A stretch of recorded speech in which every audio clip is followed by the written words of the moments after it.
Okay, hi, hello. I know I'm behind on just about everything, or maybe that's just what the inside of my brain feels like, but today I am going to be rereading Uglies and bringing you along for the ride in preparation to watch the movie, which I know already came out, which is why I'm behind. And we will talk about the movie, but I feel like I need to reread the book first because I haven't read it since I was probably about 15, 16, around the age that Tally is in the book. And it's just wild to think that I've lived a whole other lifetime since I first encountered this world, and that YA dystopias have seen a lot of change since I discovered this world. Now, did I already see an article pushed at me when I was checking my Gmail about how this adaptation on Netflix represents everything that's wrong with YA dystopias? Yes, but I didn't click on it, and I'm going to form my own opinions because, as I mentioned in my trailer video, I have a lot of nostalgia about this series, but I want to come at it with fresh eyes, and then, of course, look at the show because we talk a lot about book to screen adaptations, sometimes book to stage adaptations on this channel, and I just think it is a fun, interesting way to approach things. And if you are newer to the channel, hi, hello, I am excited that this is what brought you here, but my name is Melody.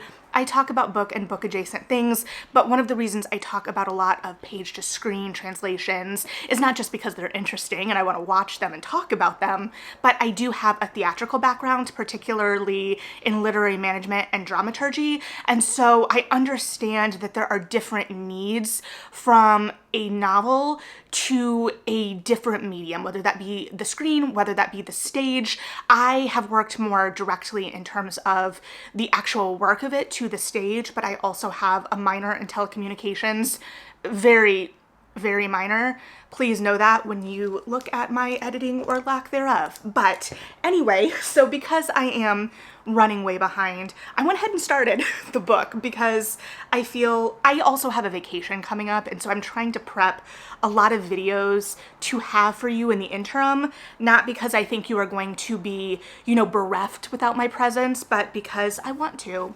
But I got right up to Waiting for David so far, and I felt like that was a good kind of breaking point to kind of collect ourselves here. So, or collect myself. Or maybe you're like, Melody, what the heck? Look, I haven't even finished my coffee this morning, so I don't know what that says about me. I did get a fun straw though. Anyway, so we've met so far Tally, Paris, and Shay. Yes, Shay.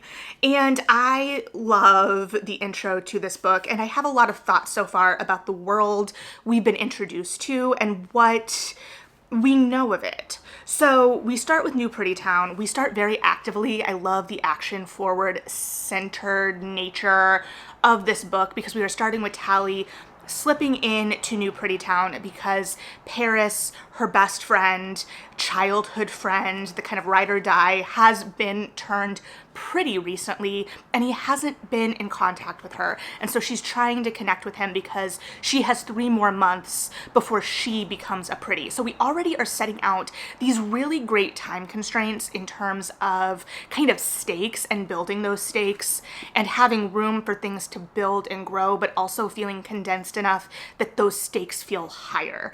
And we are starting very personally. We are seeing this world through the action and through Tally's eyes. We do get kind of info dumpy isn't the right word because it's just exposition, but we get that all in context of the journey Tally is going on. And so we see her slipping out. She does not yet have a hoverboard. We will get to the hoverboards. I only say because the hoverboards made me strangely emotional in the trailer, and one of the things that I remember best about this book is just the concept of the hoverboards, and some of that we did, or I have already gotten to. But within that first chapter, the concept of uglies and pretties are of course introduced and established, and I did also start annotating a little bit. I'm not generally an annotator, but because this copy is not the cover that lives in my heart, right? It's not the cover of my childhood. And again, as I mentioned in the trailer video, I'm not precious about covers being repackaged. I think also we need to appreciate and take a second to really acknowledge the fact that this is a book that came out in 2005 that is still actively being sold to young adult audiences and is still resonating. And we're gonna get into some of that resonance and the conversation about what I think the kind of vision of the show and the conversation it's having with the current moment, how that conversation is different and the same than the conversation it was having when it came out, how things have kind of morphed or come to truth or fruition from the kind of conceit of this novel. Additionally, there is an intro here that I don't remember. So at the very beginning it says, this novel was shaped by a series of email exchanges between myself and Ted Chiang about his story, Liking What You See, a documentary. His input on the manuscript was also invaluable. So I Googled that, and I have not read it yet, but I'm thinking I'm going to have to go back and read it in context to kind of understand what the mindset was here, and just thinking about what this book represents and the kind of frame of reference, I guess. Like, I was a teenager when I read this. Now I'm an adult. I'm experiencing things obviously different, which feels very surface level. But so far as I'm exploring this, it doesn't feel as distant as I expected it to, both in terms of it feeling dated, but also in terms of it feeling like this world is not as far off as it seems. And maybe that is why, because I historically have mentioned that I personally am not super drawn to dystopias as a genre. I read this book and loved this series when it came out. It was new to me at the time, you know, as things that you first encounter are. But as I kind of grew into my reading life more, I didn't gravitate. I gravitate toward darkness, as you probably know if you have explored this channel at all. But something about this kind of futuristic look and this idea that there is no hope and that we're moving toward a worse place, while I recognize the truth of that in a lot of ways, it's not something as a reader I always want to live in, even if I recognize the importance of a lot of that work. And so this book straddles that line for me in that it is acknowledging and exploring those themes while being so rooted in our current reality. But it also doesn't feel so far off because of that, that it feels unapproachable. Or maybe it's just the hoverboards, I don't know. And I'm not gonna pretend this is a perfect novel. I sometimes worry on this channel that I get a little too critical. I don't know, maybe it's just there's been a lot of discourse about negative book reviews going around recently, and I don't think that I shouldn't be saying negative things or posting negative reviews, though I always try to be really mindful about that. But I kind of approach these things as critical conversations. And so even something I love, that I acknowledge I love, I can look or try to look at all sides of it. And so I am having an emotional reaction to this reread in a lot of ways. I am delighted and surprised. And I'm surprised in some ways that I am still so delighted by this, because it's not a perfect book. I'm not going to pretend it is, but there's a reason it still kind of sticks in the public consciousness. It's not a bad book by any means either. I really enjoy this book. But one thing I'm noticing in this reread is just kind of the world building that's happening, because we are so tightly focused on Tally. And I think in a lot of dystopias, we get really distracted by building out the world around the main character. We have to establish this dystopia, which this is doing, but through the silo of Tally. And Tally feels on her own island right now, other than Shay, which is interesting and I think really successful in some ways as well. At first I was like, oh, this world is so much tighter than I remember. But at the same time, it gives us these very personal stakes, even if they don't feel as high right now because the world hasn't been drawn out in this really grandiose way, but we're really focused on the specific person that I, as a young reader especially, could connect with. And this concept of uglies and pretties, which I've danced around for close to 10 minutes now, pre-editing. Hopefully I can cut some of that out, but you know, historically, my track record with that isn't great. Now, the whole series is kind of structured around this idea of uglies and pretties, and part of the idea of how we can build out this world is that it's a series as well, right? So we've got uglies, pretties, specials, and extras. And one of the things I really enjoy about these repackagings is that we have them all at the top of the book, and it's just bolded the part of the series we're currently in. But the concept is that when you turn 16, you go through this elaborate surgery that changes your entire persona, makes you symmetrical, turns you into a new person, a pretty instead of an ugly, which is just an everyday person. It's us with all of our human individuality, our human flaws, and just being a normal person. And because this series looms so large in my mind, I had forgotten that these words, uglies, pretties, these classifications weren't capitalized, which I found really interesting because they are treated in many ways like a proper noun within the book, this kind of classification, but we're looking at this idea without it being proper yet. So I don't have a fully formed thought there yet, because again, I'm only that far in, but it is something I noticed and I'm thinking about. Additionally, I think I talked a lot about this idea of color and how I envisioned this book, especially New Pretty Town, and I will do a quick sidebar. New Pretty Town, Uglyville, like the names of these places are not great in the current moment, but at the same time, there's something kind of charming about them in that simplicity. I don't know. You tell me what you think about the names. However, we're starting with New Pretty Town. So I and we as readers are kind of thrust into that lavish world with the fireworks and the jumping off of buildings and the constant party, which as an adult, I now kind of view as like the college years in a lot of ways, because a lot of this really does kind of mirror our life cycle and just like the normal part of growing up, and it's just taken it to this slightly dystopian place, which is why it still feels grounded, because in the part of the book I'm in now, it's talking about how once you're like a middle pretty, you go out and move to the suburbs and just that kind of cookie cutter look. And so it's something that's just right to the side of what we know in a way that makes it a little Stepford, a little disquieting, in a way that I think really works in terms of especially presenting these ideas to young adults and speaking to the world that young adults live in, and this idea of kind of coming into one's own and the feeling of that and feeling ugly. And at the time that this was written, we were dealing with celebrity culture mostly and magazine culture. You know, we saw the world through 17 magazine, through YM, through Teen Vogue, through all of the others that existed, because there were so many, and the glossy pages. And there is a space or a line in the first chapter that kind of resonated with me in terms of this thought that says, even when she and Paris used to spy on them from the shadows, giggling at all the stupid things the pretties said and did, they couldn't resist staring. And so this idea that we are like the everyday person kind of looking at these people that are larger than life, these pretties. At the time, it was celebrity culture.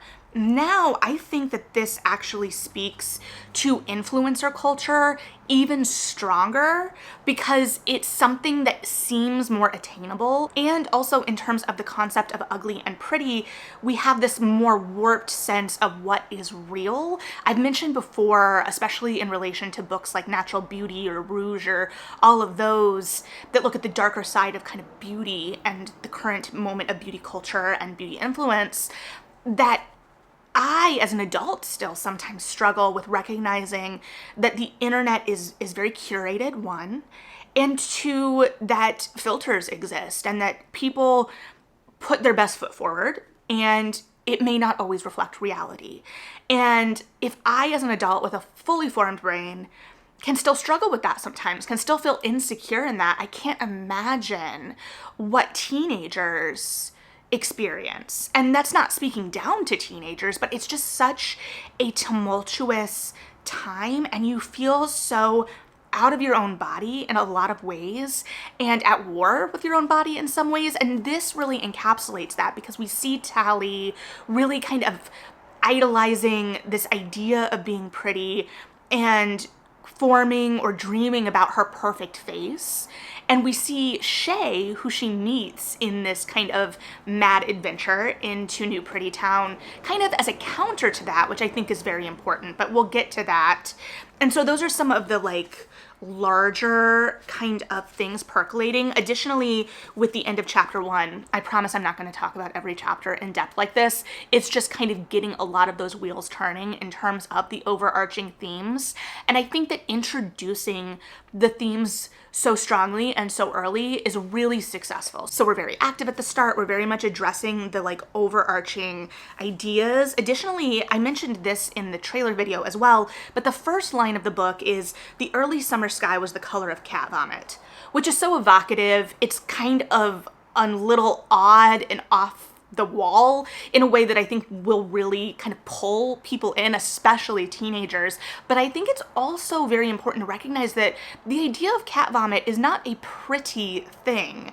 And so we are really establishing that from just the very first line. And it seems like such a quirky kind of line, and it would be so easy to kind of throw it aside, but I think that there is a lot going on there. Additionally, I think that there are a lot of references even in this first chapter. For instance, there is, well, the whole thing feels kind of Gatsby-esque in a way, and just kind of like the roaring 20s of it all, the grandiose splendor, the fact that they're going, or Paris lives, his mansion is called Garbo House or something along those lines, which I think we might get to past the first chapter. But there is just that sense and like that looking over at something, which I guess will always be associated with Gatsby in my mind. But also Tally finds her way into New Pretty Town by putting on a pig mask she sees. And there are a lot of jokes about this with the pretties because she shows up at what is supposed to be a white tie affair wearing a pig mask, and she draws attention to herself that way. But that has a lot of layers to it because I think it reads true and correct for teenagers in that insecurity and this idea of the pig and what the pig represents. Though I also don't think that's the same throughout all cultures, but I also think it is a very specific and intentional reference back to the Twilight Zone episode, I think it's the Twilight Zone, that addresses this idea of beauty culture and is one of those first kind of twisted explorations of what we view as pretty. And so it's immediately setting itself into an ongoing conversation, and I think that that's really smart. At the same time, there are moments in this that root it so specifically in the mid-2000s to me personally, even with this futuristic setting. For example, in the chapter Wipeout, when Tally is learning to hoverboard with Shay's old hoverboard, her first hoverboard, and it's described as like this metallic cheetah print, and that is very 2000s. And that's the kind of mental image I have too. This, like I mentioned in the trailer video, this over-the-top, colorful, kind of warped version of the mid-2000s aesthetic. And again, maybe it's because at the time I read this, I was still coming out of like my Xenon era and that kind of view of the future that a lot of us had at that time. Clear phones, bubble furniture, you know, it was a great time. But I think that there's a way to honor that while also updating it. And it kind of solidified for me too in terms of my mental image. Granted, again, we don't have the full sense of what the ugly world looks like, Uglyville, but we know she's in a dorm. It's very high tech. She's like tricking the AI to like sneak out. But I keep going back, and again, I haven't watched the movie yet, but in the trailer, they're in like these uniforms that are all the same, which is intentional and probably mentioned later in the book in a way I'm going to regret. But I can't help the fact that my mental image of that feels much more drab in a way and normal in a way, in the sense that I'm just picturing her like a 90s textbook stock character where she's just in, you know, the most average of jeans and a blank t-shirt and just kind of in a holding pattern in that way. And honestly, if I wanted that to speak more specifically to current audiences, I might make that like a sad beige aesthetic and really be in conversation that way.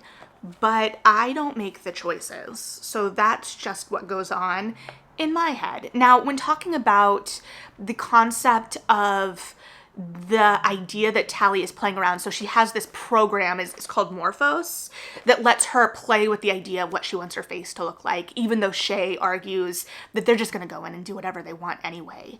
But she's been playing, and they encourage uglies, or these children, to really obsess over what they want their face to look like. And so Tally spends a lot of time doing this, and it's one of her hobbies. She's sitting there with her friend Shay, just like messing with what she wants her face to look like, messing with these essentially filters.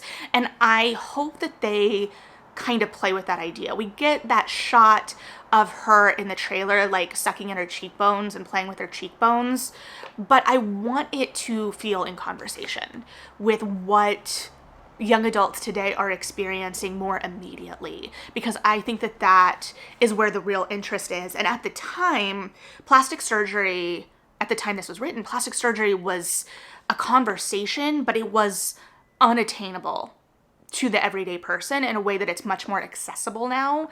And so there was this kind of heightened sense of that. And so with it being more accessible, what does that do to the conversation? This scene also made me aware, probably for the first time, that we are seeing this story through Tally's point of view. And I do love that it is third person. However, the author is a man. And I don't think that that is prohibitive of this story, but I find it really interesting because I feel like the insecurities, especially when I was a teen girl, that felt so immediate and so personal. And I would be very interested, I guess, to hear from any men who may be here, welcome, that if that was the same, and I'm sure it was to some extent, right? But it felt so immediate. Like, we had all of these magazines basically telling us everything that was wrong with us all the time. And so it's just such a very personal experience in a lot of ways. And anytime we're exploring insecurities, it's going to feel very personal. And so I find it very interesting, I guess, just that perspective. And the fact that I've never thought about it before probably means that it's successful. I'm not saying it's not successful, but it's just something that kind of stuck out to me with the kind of added layer of retrospect and nostalgia on top of everything. Also, additionally, in this chapter, the Facing the Future chapter, there was a moment that made me go, oh, was that intentional? Okay, so Tally is trying to convince Shay to kind of play along. Shay, as we will find out, is more connected with the smoke, and so she's not really as interested in becoming a pretty, and she's not playing into this system. But Tally kind of needles her, she begrudgingly agrees, and Tally is kind of leading and pushing the show along. But at one point, Shay's skin is described as olive, and at one point, Tally makes a comment of, oh, should we lighten your skin? And I was like, oh, casual colorism? Are we going to interrogate that at all? And then just a few paragraphs later, it's talking, Shay and Tally are kind of going back and forth because they're presenting kind of different points of view in a way that gives us exposition in an active way. Just, you know, for anyone that wants to know how to do that, I guess.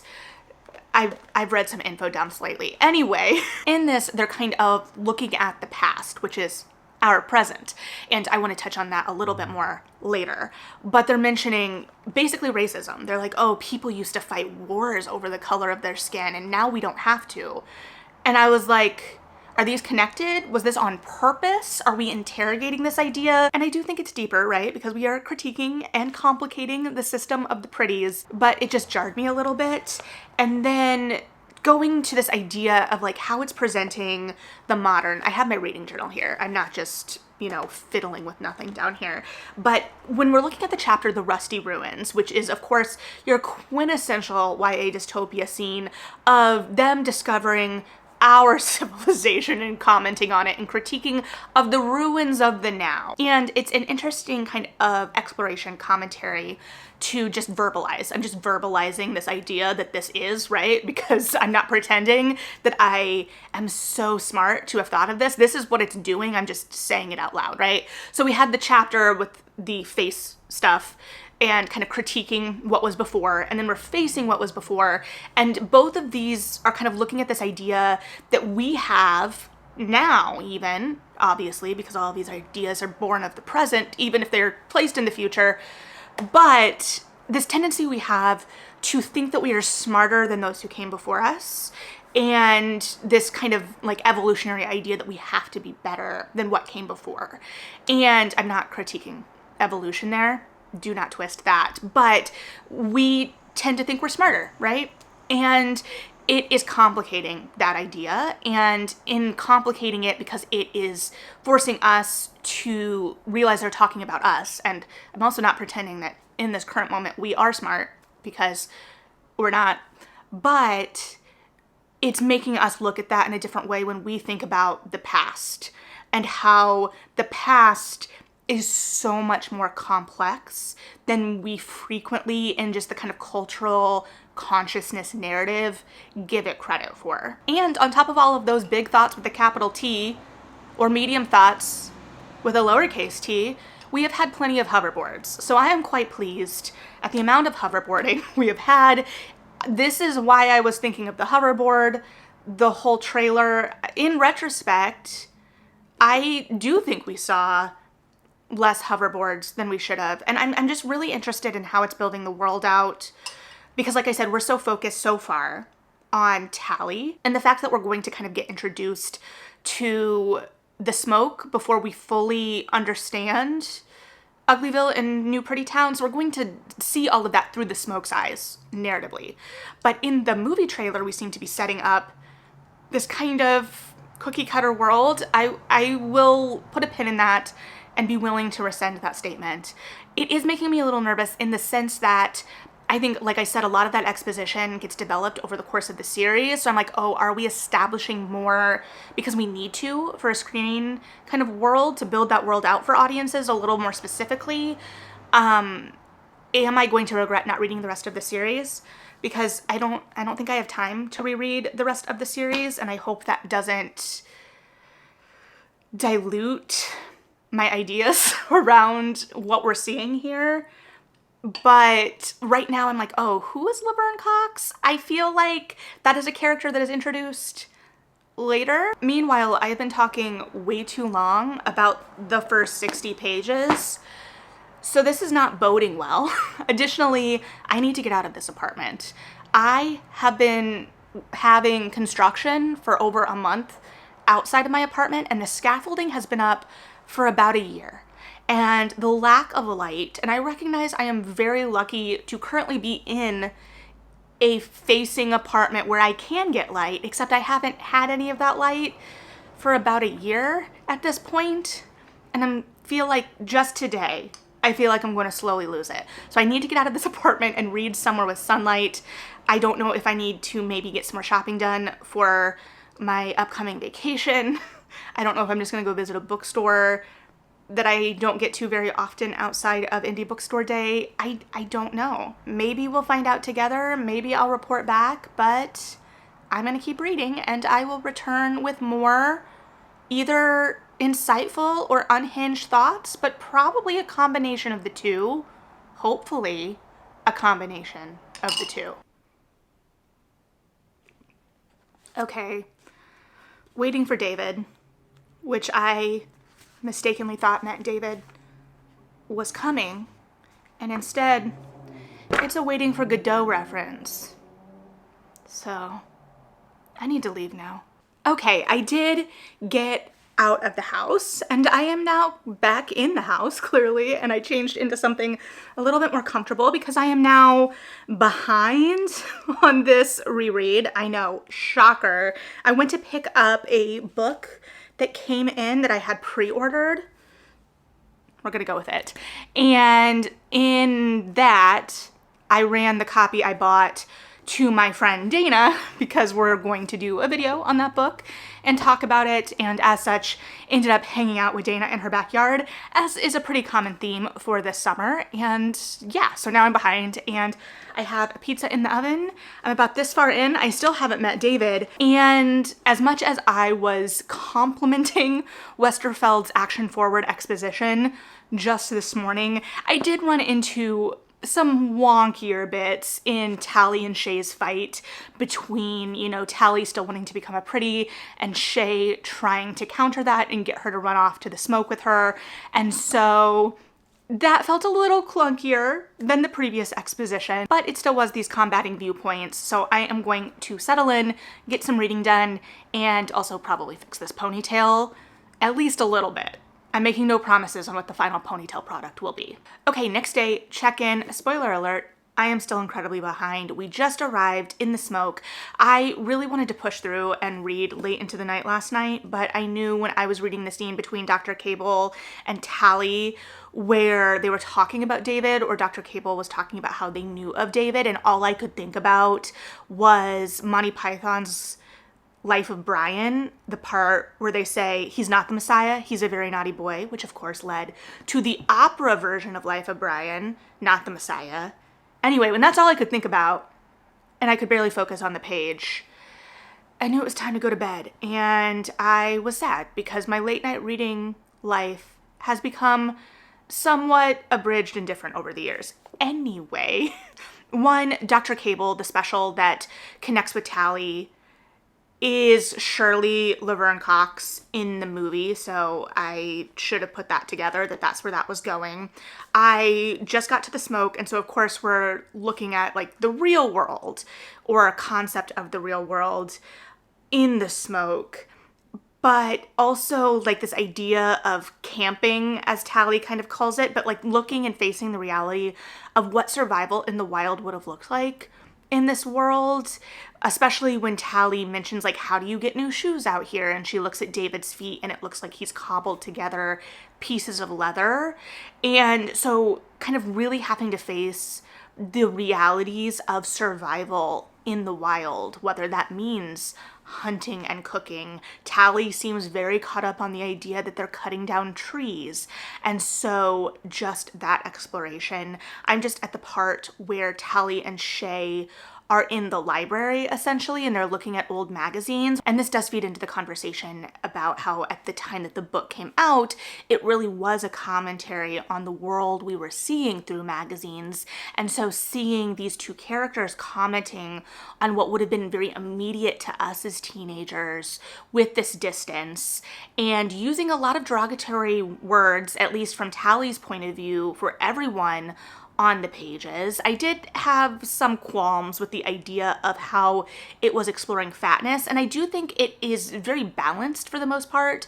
Over the course of the book, Shay is frequently called too skinny, and so they really are kind of exploring, or Westerfeld is exploring all of the insecurities that we have across the spectrum, and this idea that no one is ever satisfied. But when they mentioned offhand about the magazines that the fat people were mostly comedians, which, looking at it within the context of 2005, I guess I just need to remember how far we've come in a lot of this. Also, just Tally's initial reaction to an old ugly, because he's 40, but just knowing that we're going to have this transformation and watch Tally see the world in new ways. And so I think the way that it is set up is so good, because Tally does want to be a pretty, she does want to be part of the system. That's the whole reason she is going on this journey in the first place. And so it's allowing us as readers to learn about this world and go on this journey with her. And it's providing her a setup for a major character arc and for transformation. She's just not coming in as the chosen one, for lack of a better term, that we so often see. And I don't think that that is inherently bad either, because I think that there is something really powerful, especially for young adults, about seeing and feeling like you have any control and power over your circumstances in relation to chosen one narratives. However, I do like seeing this range, and I think it's allowing the narrative to function, allowing us to learn with Tally. It's providing a lot of that exposition as Tally is learning things and figuring things out, even when it's a little clunkier, and providing that momentum for the narrative, which I think is supported by the pacing, because as I've been going through, it feels like so far, and again, I'm only about halfway through, I need to pick up the pace. It is reading very quickly. I just apparently am easily distracted now, but it is really set up in like 4 kind of chunks, a 4-act structure, I don't know, but we really seem to have like major kind of reversals every 100 pages. And I just think that that is some really excellent pacing. It allows us as readers to kind of settle in to whatever the stasis of that chunk is, and then we move on to the next. So we have, you know, establishing the world. We have kind of the upset of Tally's expectations. We now have the smoke, and then of course where we're going to go from there. One quick note that isn't actually relevant to anything really, but I just got to the part where the boss comes over and is greeting them and chastises them for looking at magazines that are centuries old without gloves. And I just want to make the point that best practice now for fragile materials, archived materials, paper materials, is not to use gloves. And I can say this not from any of my own expertise or practice, but because I have a friend who works at the Newberry Library. And even last year when she was taking our book club on a private tour of the library, which was so much fun because she pulled things from the collection that are directly related to our interests and our book club's interest, including like a ship account of one of the Bow books we read, but she also pulled like a first folio.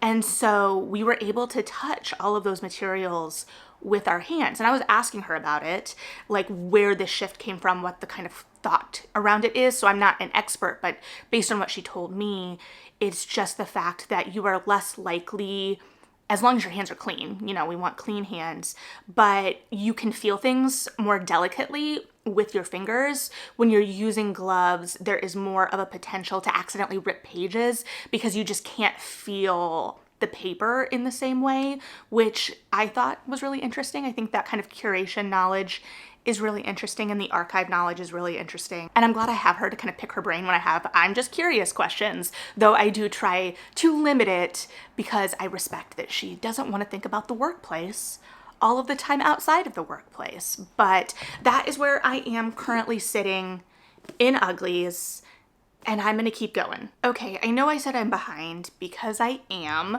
but since yesterday I went and picked up my pre-ordered copies of the Malort book, I didn't get anything else done. So I feel like I really should try and go and get some of that done too. I am going to take my book with me. I did have a conversation with one of the booksellers at the bookstore I was in yesterday because I sat down and read my book with a latte for a second, and she commented on it. She's like, oh, that's a really good book if you haven't read it before. And I said, I have read it before, and you're right. And I'm rereading because I want to watch the Netflix adaptation that just came out. And she was like, I'm sorry, what? Which proves that the marketing has not been great because she does seem tapped in to the Scott Westerfeld world.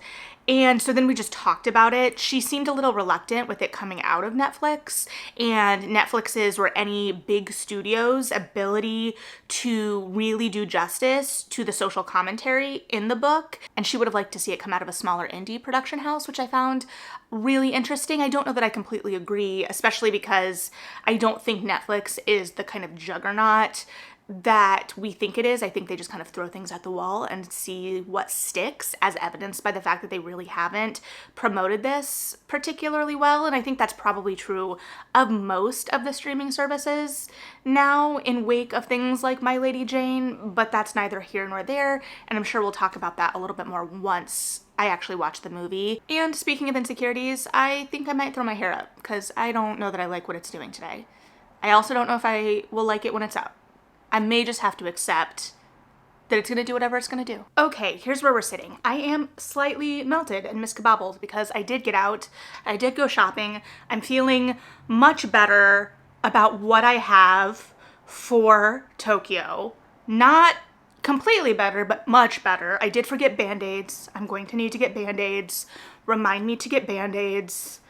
Everyone I saw out and about in Chicago today looked incredibly cute. So that was nice. And everyone, just know that if you were out and about in Chicago today, you are incredibly cute. And I got further in my book, the whole reason we're here. So I'm at about page 273. So I just started part 3. And when I mentioned like the 4-act-ish structure earlier, the every 100-ish pages, I didn't mean to imply that that's how it was structured completely, because it is in 3 major acts. I just think also there is some good pacing with the about every 100-page mark, but then we also have the 3-act structure.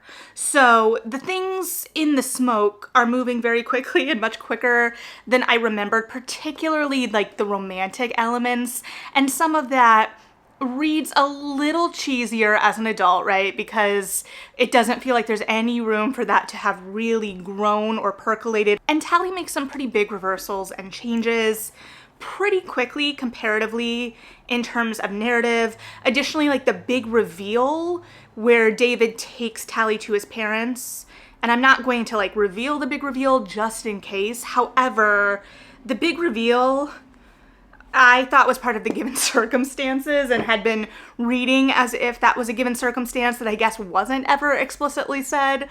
So it was then pretty explicitly said. And yeah, that's where I'm kind of sitting with it. However, I do still have more I need to do tonight other than finish this book and ideally edit this vlog adjacent thing. I also need to make dinner, which I'm going to make this casserole. This casserole.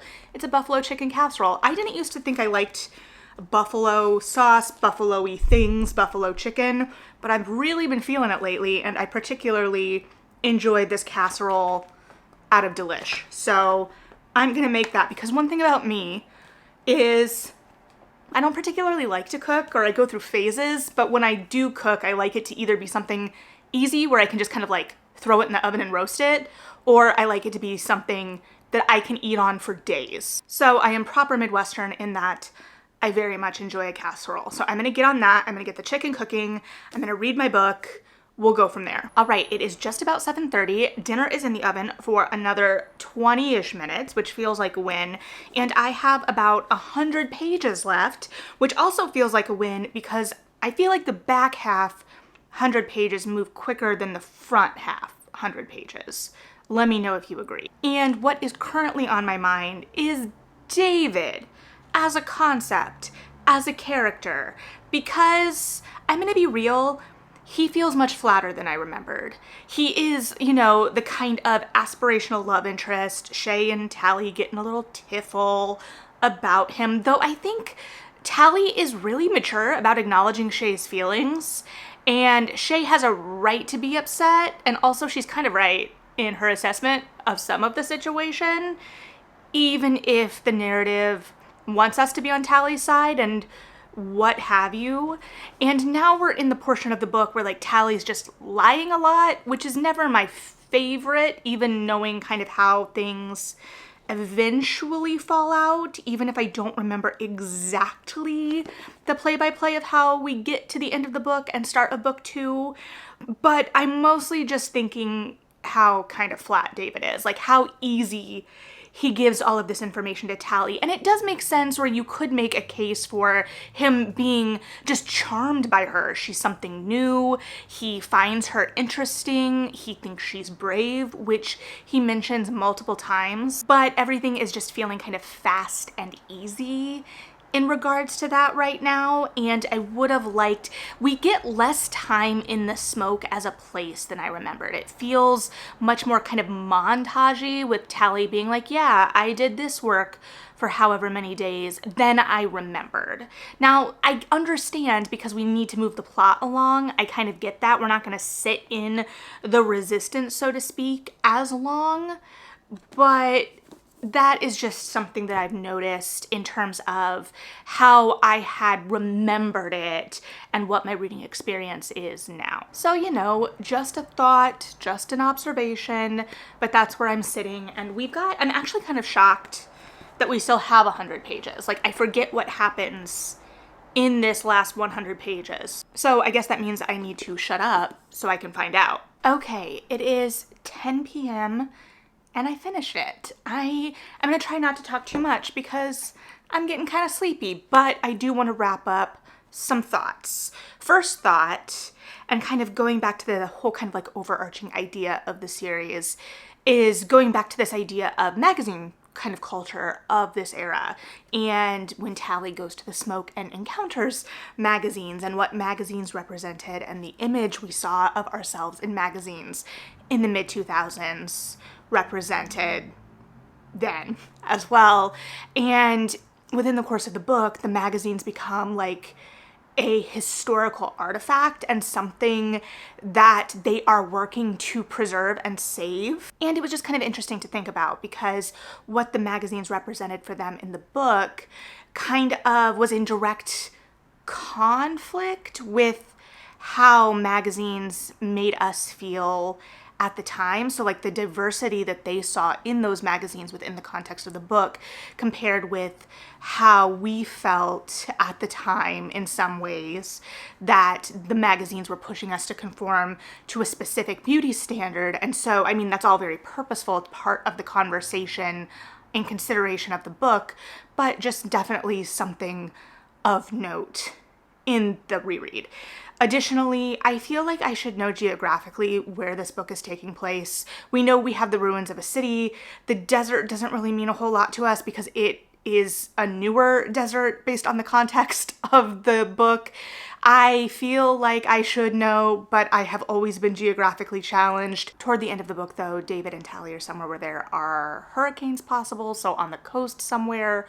Which coast, I'm not 100% sure. It's hard not to think of the fire of the book in the book, and even though that is a specific kind of method being used to fight an invasive species within the book, it's hard not to correlate that with California and out west, but I don't necessarily think that that is an indicator of that, and ultimately it doesn't really matter. But going back to the ideas of the book, the climax and the kind of resolution obviously still hit. It's a good moment at the end of the book for sure, even if things do feel a little easier toward the end than I remember, mostly because I just remember a lot of these reversals really hitting. These moments had weight to me as a young reader, and I'm not saying they don't have weight now, they just come a little quicker and easier. But of course, I've also had over a decade to build up the mythology of this in my mind.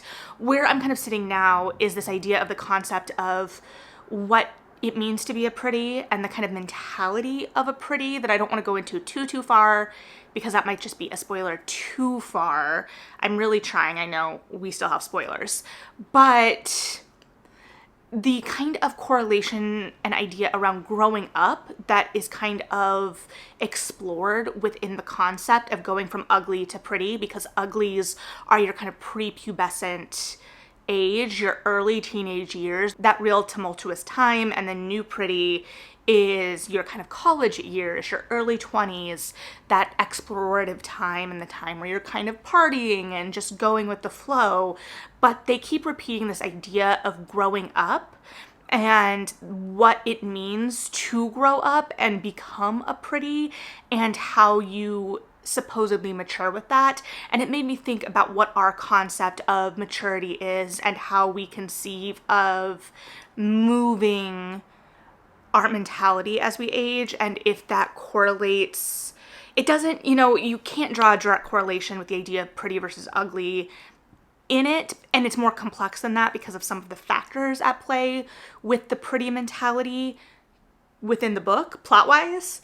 But it did make me think of if there is a bigger consideration there in terms of how we grow up and the commentary about how we grow up. Of course, we are at the heart of this dealing with pretty privilege before we even really discuss the concept of pretty privilege, or it was ever called that. And yeah, there's just a lot of considerations here. I'm hoping I can kind of solidify some of those and articulate them a little better after I've watched the movie and we come back and kind of look at the two things in conversation with each other. I don't know what to expect from the movie based on what I just read and the trailer I watched recently. I feel like I'm kind of in the same spot, honestly, that I was when I watched the trailer, even with the refresh, but we'll see what we get. It is very plot driven. I do understand why this is one movie.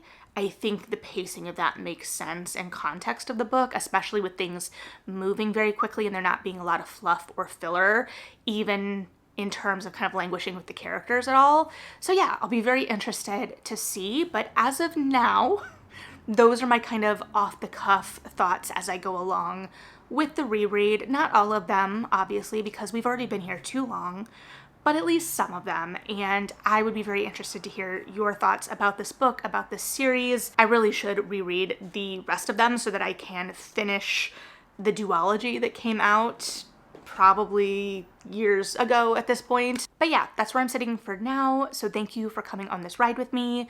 Like and subscribe if you feel like it. Read something good. And yeah, bye.